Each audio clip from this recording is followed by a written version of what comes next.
Hey everybody, Brock Boyd, CMI, and today I want to talk to opportunity seekers about the concept of the brag book, which seems to have gone away. When I started in this world back over 25 years ago, this is something that people were commonly kind of keeping and organizing and using as part of the interview process.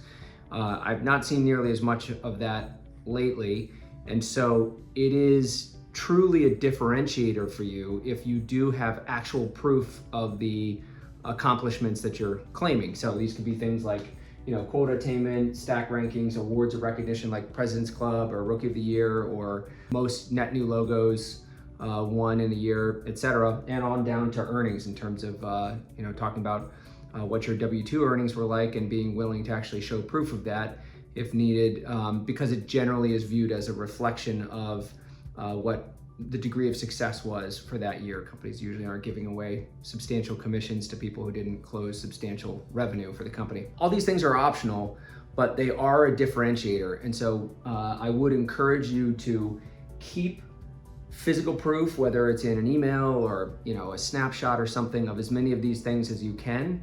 And don't be afraid to use them as part of the interview process, because it will be something that is unusual compared to the majority of people who are simply saying, here's how I did, and not showing any form of proof. So that's all for now. See you soon. Good luck out there.